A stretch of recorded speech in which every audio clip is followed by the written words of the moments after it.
नमस्कार मित्रों, सत्य की विजय में आपका स्वागत है। मैं हूं विजय त्रिवेदी। भारतीय जनता पार्टी को एक नौजवान युवा अध्यक्ष मिल गया है, नितिन नवीन साहब, जो बिहार से हैं, 5 टाइम के एमएलए हैं, 45 साल की उम्र है, नौजवान हैं। संगठन में भारतीय जनता युवा मोर्चा में उन्होंने काम किया है, एमएलए रहे हैं, मंत्री रहे हैं नीतीश कुमार की सरकार में, और अब नए अध्यक्ष हो गए। यदि भारतीय जनता पार्टी के इतिहास को देखा जाए तो सबसे कम उम्र के अध्यक्ष हैं, सबसे युवा अध्यक्ष हैं। हालांकि इससे पहले भारतीय जनसंघ में 44 साल में की उम्र में अटल बिहारी वाजपेयी अध्यक्ष बन गए थे। यूँ तो भारतीय जनता पार्टी और भारतीय जनसंघ में हमेशा से ही नौजवानों को आगे लाने की बात होती रही है। जब पहली बार भारतीय जनसंघ बना तो 1951 में जो पहले अध्यक्ष बने श्यामा प्रसाद मुखर्जी, डॉक्टर श्यामा प्रसाद मुखर्जी, तो वो उस समय 51 साल के थे। बाद में अटल बिहारी वाजपेयी जब बने थे तो वो 44 साल के थे, और लाल कृष्ण आडवाणी 46 साल के थे। इसकी चर्चा हमने पहले भी की है, लेकिन वो लगातार बनते रहे। फिर नितिन गडकरी साहब भारतीय जनता पार्टी में जब अध्यक्ष बने तो वो 52 साल के थे। फिर उससे छोटे जब अमित शाह बने तो वो 49 साल के थे, और अब नितिन नवीन 45 साल के अध्यक्ष बन गए हैं। बहुत लंबे समय से लगातार बहस हो रही थी कि कौन अध्यक्ष बनेगा, नए नए नाम आ रहे थे। हालांकि हम इस पर बार बार चर्चा करते रहे कि इसका कोई मायने नहीं है, क्योंकि मोदी शाह की जो टीम है, जोड़ी जो है, वही तय करेगी और उसी के हिसाब से काम होगा। होई सोई राम रुचि राखा, काकऊ तर्क बड़ा वही व्यापार, तुलसीदास जी पहले ही कहकर गए। तो इसलिए हमने कहा कि इस पर चर्चा नहीं होनी चाहिए। लेकिन भारतीय जनता पार्टी के अंदर संगठन में जो नेता हैं, वो अभी इस गुत्थी को नहीं सुलझा पा रहे हैं कि भाई ऐसा क्या देखा गया, ऐसा क्या पाया गया नितिन नवीन में कि उन्हें अध्यक्ष बनाया गया। मोटे तौर पर दो चीजें बड़ी देखी जाती है भारतीय जनता पार्टी में। एक तो संगठन में आपकी भूमिका क्या रही है, लंबे समय तक क्या क्या काम आपने किया है, क्या जिम्मेदारियां की है, और उम्र भी एक बड़ा फैक्टर होती है। संघ की विचारधारा आपकी है कि नहीं है, संघ की विचारधारा से जुड़े रहना भी एक बड़ा फैक्टर होता है। नितिन नवीन साहब को देखें तो कुल मिला के जमा 45 साल के हैं। 26 साल की उम्र में वो पहली बार एमएलए बन गए थे। उनके पिता जो हैं नवीन किशोर जी, वो भारतीय जनता पार्टी जनसंघ के 4 बार के एमएलए रहे हैं। भारतीय जनसंघ से काम करते रहे, 4 बार एमएलए रहे। तो कायदे से जब उनका निधन हो गया, उनकी डेथ हो गई अचानक, तो नितिन नवीन को उनकी जगह मिली और वो विधानसभा का चुनाव लड़े 2026 में, और पहली बार एमएलए बन गए।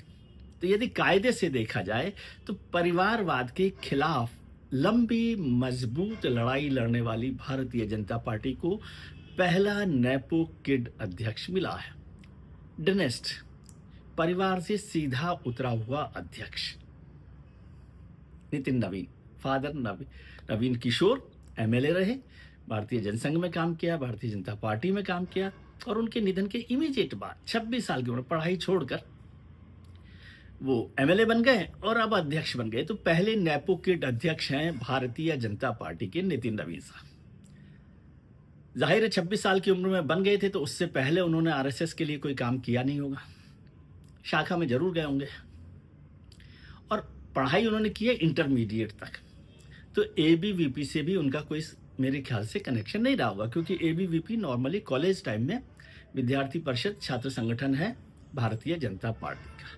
तो एबीवीपी से कोई उनका जुड़ाव सीधा सीधा नहीं रहा, या कम से कम कोई भूमिका तो उनकी नहीं रही, और आरएसएस में भी कोई भूमिका उनकी नहीं रही है।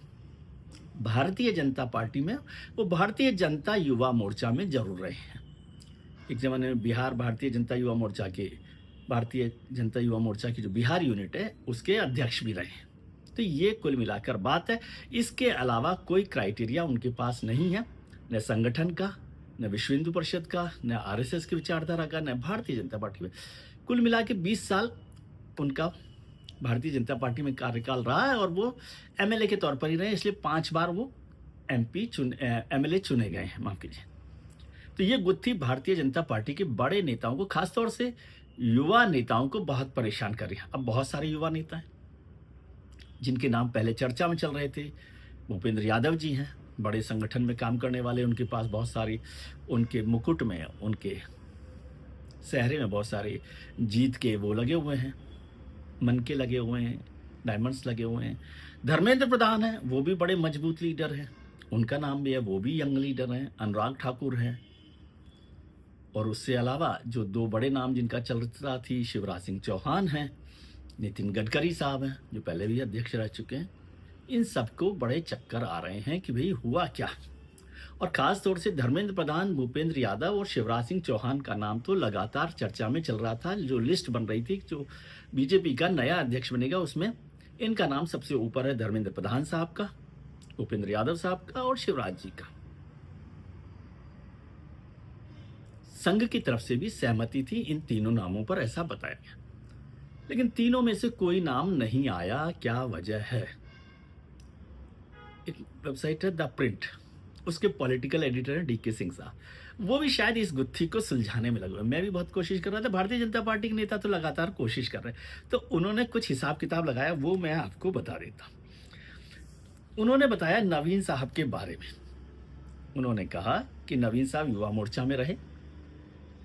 2019 में उन्हें सिक्किम में इलेक्शन का इंचार्ज बनाया गया। 2019 में सिक्किम का इलेक्शन इंचार्ज बनाया गया। नतीजा क्या था सिक्किम का? 0 सीट्स, 1.6% वोट, यानी कि भारतीय जनता पार्टी को 1.6% वोट मिले और कोई सीट नहीं मिली थी। फिर 2021 के चुनावों में डी पुरंदेश्वरी देवी जो आंध्र प्रदेश से हैं और नितिन नवीन को इलेक्शन की जिम्मेदारी दी गई छत्तीसगढ़ की। उनको को इंचार्ज बनाया गया था नितिन नवीन को। फिर वो चलते रहे। फिर जब सितंबर 2022 में जो पार्टी के बहुत सीनियर लीडर है, आजकल गवर्नर साहब हैं, हमारा भी परिचय उनके साथ रहा है, ओम प्रकाश माथुर साहब, ओपी माथुर साहब, बहुत संगठन के मजबूत लोगों में से माने जाते हैं। राजस्थान से आते हैं, बहुत सारे चुनाव जिताए हैं, बहुत सारे चुनावों में काम किया है, संघ से भी जुड़े रहे। उनको इंचार्ज बनाया गया छत्तीसगढ़ का नवंबर 2023 में। और वो उनके साथ जो मनसुख मांडविया, उनको को इंचार्ज बना दिया गया। मतलब उन दोनों को हटाकर ओपी माथुर और मनसुख मांडविया को इंचार्ज और को इंचार्ज बनाया गया। और वो चुनाव छत्तीसगढ़ का 2023 का चुनाव, दिसंबर 2023 में भारतीय जनता पार्टी ने जीत लिया, जिसके लिए किसी को कोई उम्मीद नहीं थी। क्योंकि भूपेश बघेल का नाम ऐसा लग रहा था कि वो स्टेट जो है कांग्रेस नहीं छोड़ सकती, वो जीतेगी ही जीतेगी। तो जिस दिन नतीजा आया और भारतीय जनता पार्टी वहां चुनाव जीत गई, तो ओपी माथुर साहब ने ट्वीट किया, एक्स पर पोस्ट किया कि असंभव कहते थे सब, कर दिया। सही बात थी, असंभव जैसी थी, तो उन्होंने लिखा असंभव कहते थे सब, कर दिया। उसके बाद जो लोग बड़ी चर्चा कर रहे हैं कि छत्तीसगढ़ का चुनाव जिताया, तो उसमें थोड़ा सा फैक्ट्स को बता देता हूं कि नवीन साहब को लोकसभा चुनावों के फर्स्ट फेज से पहले 3 हफ्ते पहले को इंचार्ज बनाया गया, इलेक्शन इंचार्ज बनाया गया वहां पर छत्तीसगढ़ का, जिसमें भारतीय जनता पार्टी ने 11 में से 10 सीटें जीती लोकसभा की। 11 में से 10 सीटें जीती। हालांकि उससे पहले वाला जो लोकसभा चुनाव हुआ था 2019 का, उसमें 9 सीटें जीती, यानी 1 सीट का इजाफा हुआ। ये उनकी इलेक्शन की जिम्मेदारी है छत्तीसगढ़ की, जिस पर काफ़ी लोग कह रहे हैं। एबीवीपी का भी बहुत बात कर रहे हैं, हालांकि वेबसाइट पर भी उनका नाम नहीं डाला गया है, इसकी उनके कामकाज में ये एबीवीपी को नहीं डाला गया। अब प्रधान साहब को देखें, शिवराज जी को और उनको छोड़ देते हैं, गडकरी साहब को। प्रधान धर्मेंद्र प्रधान बड़े लंबे समय तक नेता रहे हैं, युवा मोर्चा में भी रहे हैं, पार्टी में भी बहुत रहे हैं, उड़ीसा से आते हैं, सांसद रहे हैं। तो वो 56 साल के हैं। वो इलेक्शन इंचार्ज थे बिहार के, जब सबसे बेहतर परफॉर्म किया अभी भारतीय जनता पार्टी ने। इससे पहले वो हरियाणा के इंचार्ज थे, उसमें भी बिल्कुल बीजेपी को लग ही नहीं रहा था कि जीतेंगे, कांग्रेस का ही बन रहा था, लेकिन हरियाणा चुनाव जीत गई। उससे पहले यूपी इलेक्शन के इंचार्ज थे 2022 में, तो वो भी अच्छा इलेक्शन जीता भारतीय जनता पार्टी ने। और उसके बाद अभी जो सबसे आखिरी इलेक्शन था वो उड़ीसा का विधानसभा चुनाव था, लोकसभा और विधानसभा चुनाव, जिसका नेतृत्व धर्मेंद्र प्रधान कर रहे थे। और पहली बार भारतीय जनता पार्टी उड़ीसा में चुनाव जीती, लेकिन उनको चीफ मिनिस्टर नहीं बनाया गया। तो अभी ये चर्चा हो रही थी कि धर्मेंद्र प्रधान साहब ही बनेंगे, ओबीसी से भी आते हैं, जितने भी उनके पैरामीटर्स होते हैं बॉक्सेस टिक करें, तो सब कुछ उनके साथ पक्ष में था, लेकिन उनको न अध्यक्ष बनाया गया, न मुख्यमंत्री बनाया गया। अब एक और नेता है भूपेंद्र यादव साहब हमारे मित्र भी रहे हैं, राजस्थान से आते हैं, बहुत संगठन के लोग हैं, इतना आराम से काम करते हैं कि कानों कान लोगों को खबर नहीं होती। बहुत बारीक काम करते हैं, बहुत मजबूत काम करते हैं। तो भूपेंद्र यादव साहब ने महाराष्ट्र के 2024 के चुनाव को जिताया, उसके प्रभारी थे। और आजकल वो है वेस्ट बंगाल के चुनाव के इंचार्ज। उससे पहले भी बहुत सारे चुनाव जीते, उसकी बात छोड़ दें। मंत्री भी हैं, केंद्र सरकार में मंत्री हैं, धर्मेंद्र प्रधान साहब भी केंद्र में मंत्री हैं। इन दोनों का नाम भी वहाँ पर था। उनकी उम्र भी है 56। धर्मेंद्र प्रधान और भूपेंद्र यादव 56 के हैं। दोनों के नाम पहले चल रहे थे, लेकिन दोनों को ही नहीं बनाया गया। एक और नाम, विप्लव देव। विप्लव देव वेस्ट बंगाल में अभी को इंचार्ज हैं, हरियाणा में भी वो को इंचार्ज थे, स्टेट के प्रभारी भी वो रहे। उससे पहले त्रिपुरा के बीजेपी के अध्यक्ष थे, जिनके नेतृत्व में वो चुनाव जीता गया। 2018 में भारतीय जनता पार्टी ने पहली बार लेफ्ट की लंबे शासन वाली सरकार को हटाया था। उसके बाद उनको मुख्यमंत्री बनाया गया। फिर 2023 में पता नहीं क्या हुआ कि उनको अचानक हटा दिया गया, फिर दूसरा मुख्यमंत्री बना दिया गया, फिर उनको राज्यसभा भेजा गया। फिर नवीन साहब की बात करते हुए बताते हैं कि जब वो युवा मोर्चा में थे तो उस समय उनके कार्यकाल में, जब वो युवा मोर्चा में रहे तो 2 युवा मोर्चा के राष्ट्रीय अध्यक्ष रहे। एक थे अनुराग ठाकुर साहब, दूसरी पूनम महाजन। अनुराग ठाकुर साहब को आप जानते हैं, बहुत एक्टिव, एडमिनिस्ट्रेटिव तरीके से बड़े वो आकर्षक, बोलने में बहुत तेज तर्रार, क्रिकेट में बड़े रहे हैं, बीसीसीआई में रहे हैं, केंद्र में रहे हैं, हिमाचल से आते हैं, तमाम चीज़ें हैं। तो जब अनुराग ठाकुर अध्यक्ष थे तब वो नितिन नवीन बिहार में जिम्मेदारी देख रहे थे युवा मोर्चा की। ठीक है, अनुराग ठाकुर साहब भी 51 साल के हैं और 5 बार एमपी रह चुके हैं, 5 टाइम एमपी है। कैबिनेट में भी रहे, फिर पता नहीं क्या वजह हुई कि उनको हटा दिया गया। शायद नड्डा जी, जेपी नड्डा साहब थे तो उनको अध्यक्ष को मंत्री बनाना था, तो उनको मंत्री बनाया गया। हिमाचल प्रदेश से 4 एमपी आते, दोनों लोग हिमाचल से हैं, तो अनुराग ठाकुर जी के लिए रास्ता बाहर का दिखाया गया और नड्डा साहब वहाँ पर मंत्री बन गए और अध्यक्ष भी रहे। अब उसके बाद दूसरा नाम है पूनम महाजन जी का। पूनम महाजन 2 बार की एमपी रही हैं।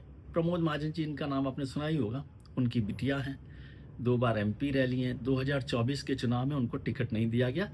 हालांकि उससे पहले 2019 में उन्होंने प्रिया दत्त को हराया था, सुनील दत्त की बेटी को, मुंबई नॉर्थ सेंट्रल से, लेकिन 2024 में टिकट नहीं मिला। उनकी जगह टिकट दिया गया उज्जवल निकम साहब को। वो उज्जवल निकम साहब जो मुंबई केस में प्रोसिक्यूटर रहे थे, लेकिन वो चुनाव वो हार गए। फिर उनको राज्यसभा भेज दिया गया। पूनम महाजन को न लोकसभा का टिकट मिला, न राज्यसभा मिली, और न ही अध्यक्ष बनाया गया। वो 6 महीने छोटी है नितिन नवीन से, ये भी आपको जानकारी दे दूँ। एक और नाम, वो भी तेजस्वी नाम है, आकर्षक नाम है, एग्रेसिव नाम है, वो है तेजस्वी सूर्या, कर्नाटका से भारतीय जनता पार्टी की युवा मोर्चा के राष्ट्रीय अध्यक्ष रहे। 35 साल उम्र है, एमपी हैं, और उसके बाद भी उनका नंबर नहीं आया। आखिर में जो हमारे डीके सिंह साहब हैं, प्रिंट के जो पॉलिटिकल एडिटर हैं, वो लिखते हैं कि ये नवीन साहब को बनाने में यदि कास्ट फैक्टर था तो न्यूट्रल कास्ट के तौर पर कास्ट बताया गया कि वो है नहीं, लेकिन अपर कास्ट तो है ही। अभी तक भारतीय जनता पार्टी ने केवल एक दलित non upper caste leader Bangaru Lakshman को अध्यक्ष बनाया। उनकी एग्जिट कैसे हुई थी वो भी उसकी चर्चा नहीं कर सकते। और ओबीसी लीडर्स थे जिनकी चर्चा होनी थी, जिनकी चर्चा हुई थी, लेकिन उनको नहीं किया गया। आरएसएस ने ये जिम्मेदारी भारतीय जनता पार्टी पर दे दी थी। आपको याद होगा कि मोहन भागवत जी सर संचालक है, उन्होंने कहा था कि यदि हमें बनाना होता तो हम अब तक बना देते। तो यानी उन्होंने जिम्मेदारी सौंप दी मोदी शाह टीम पर। तो मोदी शाह टीम को जब ये सौंपा गया और शाह साहब ने इसको फैसला अंतिम किया नितिन नवीन का, और कुछ लोगों ने कहा कि आप तो याद रखते नहीं, आंखें खोल के रखते नहीं। शाह साहब बिहार चुनाव के दौरान उनके घर पर गए थे नितिन नवीन के, काफ़ी लंबी मुलाकात की थी, तब पहचान लिया था। तो शाह साहब ने उनको पहचाना, मोदी साहब ने उनके लिए हाँ किया। तो फिर तुलसीदास याद आए मुझे कि जा पर कृपा राम की होई, ता पर कृपा करे सब कोई। और इस तरह से मोटे तौर पर नितिन नवीन साहब के अध्यक्ष बनने की कहानी का यह अध्याय समाप्त होता है। आज के लिए इतना ही।